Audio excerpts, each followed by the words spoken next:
Night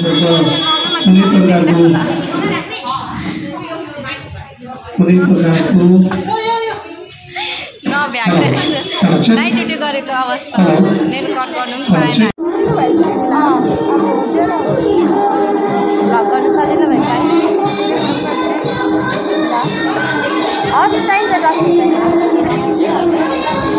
so guys हामी चाहिँ अब स्टार्ट गर्न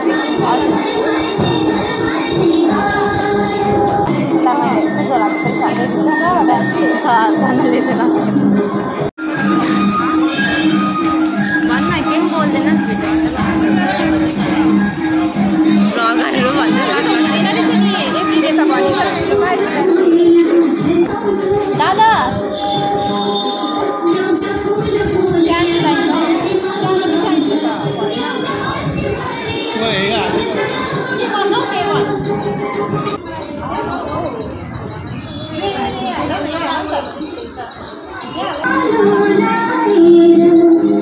नाचेर सबै काम सकेर एक नाचेर जानु माइती घरमा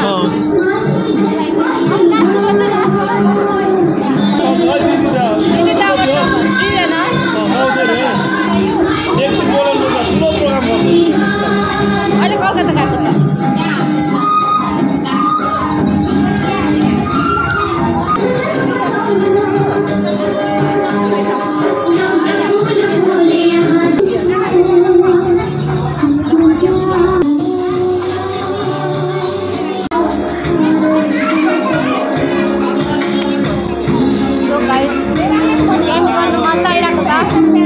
दादा हुनु न यहाँ हजुर माइती घर नारी समूहको तत्त्वमा जुन चाहिँ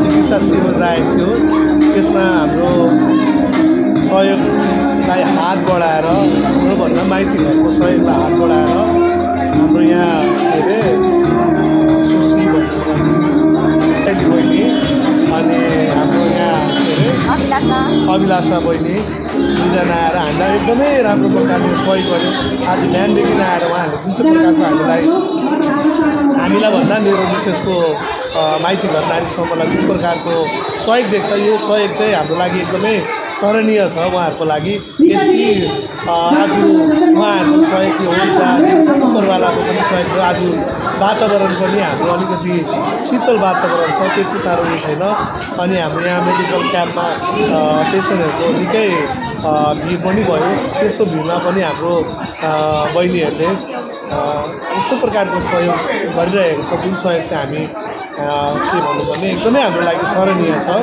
होइन उहाँ एकजना हाम्रो अर्को बहिनी नाइट ड्युटी गरेर सायद उहाँले अहिले बिहान उठेर के अरे नाइटबाट आएर ओछ्यान पनि पाएको छैन होला बिचरा यहाँ अहिले काम गर्नुहुँदैछ हो अनि यस्तो सहयोग चाहिँ पाउनु चाहिँ एउटा हाम्रो लागि एउटा खुसीको कुरो हो कि हाम्रो नारीमा चाहिँ यस्तो शक्ति हुन्छ है चाह्यो भने नारीले के गर्नु सक्दैन सबै गर्नु सक्छ त्यसरी आएर सहयोग दिनु यो सबभन्दा ठुलो कुरो हो मान्छेले पैसाको आधारमा त सबै कुरो पाइन्छ तर मन तनको आधारमा पाउनु चाहिँ ठुलो कुरो हो जुन चाहिँ यो सराहनीय काम हो यस्तो सराहनीय कामलाई म माइती घरको तर्फबाट चाहिँ मेरो मिसेस चाहिँ माइती होइन मेरो मिसेसको बाट चाहिँ जति पनि छ उहाँको तर्फबाट चाहिँ म उहाँहरूलाई एकदमै आन्तरिक हृदयबाट मनभित्रबाट नै धन्यवाद दिन्छु है एकदमै धन्यवाद सायद त्यो सानो पर्छ होला होइन यस्तो ब्रिटिसको काममा आएर जुन चाहिँ प्रकारले आफ्नो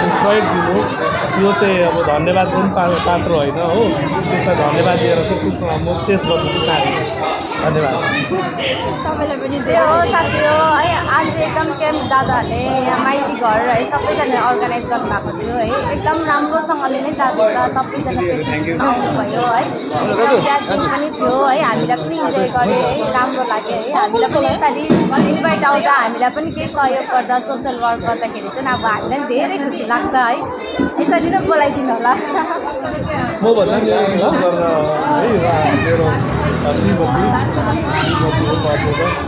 म त होइन म त उहाँलाई सहयोग मात्रै गरेको है सहयोग गर्नै पर्छ किनभने सहयोग त गर्नै पर्छ किनभने गाइस है हामी पनि इन्जोय गर्दैछ है राम्रो लाग्यो ग्यादरिङ पनि थियो पुरा है पेसेन्टहरू पनि पुरा आउनुभयो सबैजना डक्टरहरू पनि आउनुभएको थियो है त्यो अहिले चाहिँ अलिक खाली भएर चाहिँ भिडियो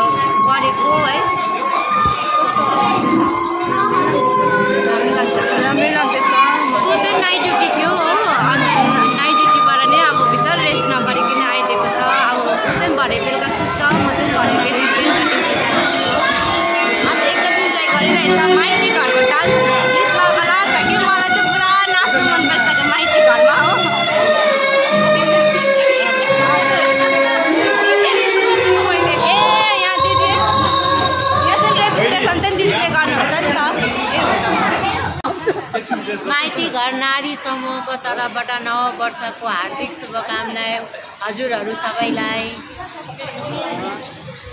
मेरो तर्फबाट पनि है म चाहिँ माइती घरको अङ्ग सचिव हो है। अनि माइती घरमा हाम्रो यो दुईवटा बहिनीहरूले यति हामीलाई सहयोग गरिदियो है, सबसे फर्स्ट थिङ है थ्याङ्क यू सो मच है। अनि अरू बेला पनि अब यसरी नै याद गरिबस्छु बहिनीहरूलाई होइन।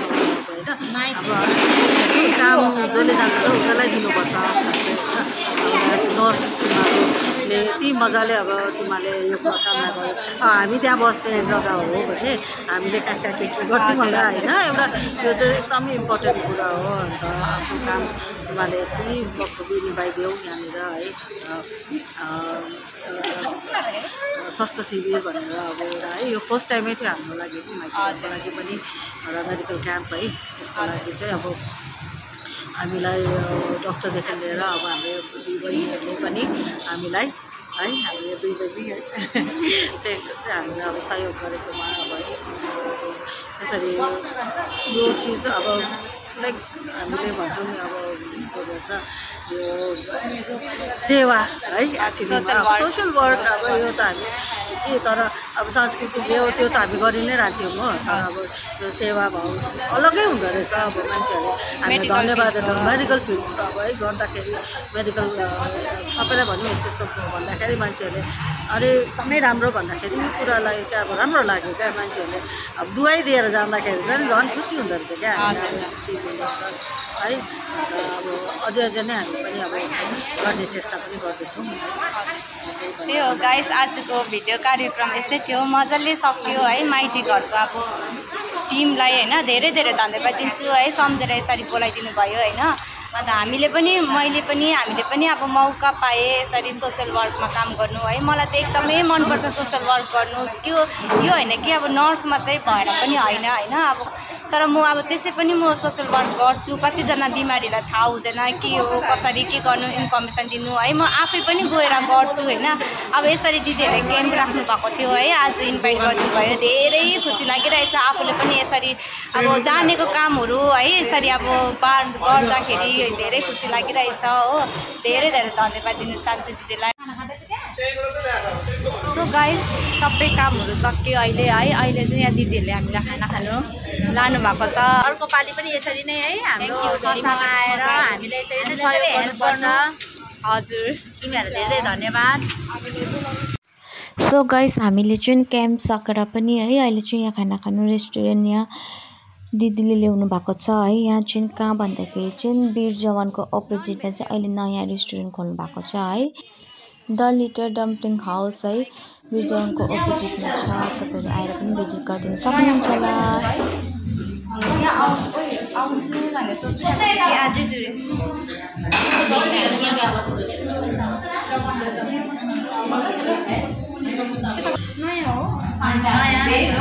यहाँ खोलेको रहेछ कि पस्छु भनेर जुड्नु पनि आजै जुड्यो है। सबै सुनाइहाल्छ।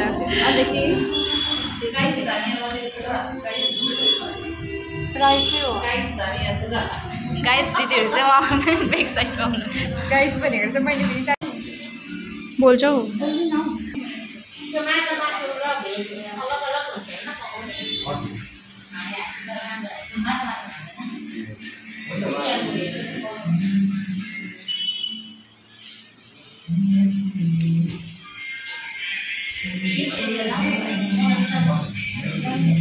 सो गाइस हाम्रो चाहिँ अब फाइनली खाना पनि आइसक्यो है। अन्त यहाँ खानामा चाहिँ फ्राई राइस मगाएको थियो चिकन होइन। अन्त सो अब चाहिँ खाना खानु स्टार्ट गर्छु है। एकदम धेरै भोक लागिरहेको थियो बिहानदेखिको। अन्त सो गाइस आजको भिडियो यस्तै थियो। कस्तो लाग्यो तपाईँहरूलाई है, मन पऱ्यो भने लाइक शेयर कमेन्ट सब्सक्राइब गरिदिनुहोस् होला। Bye bye, see you the next blog.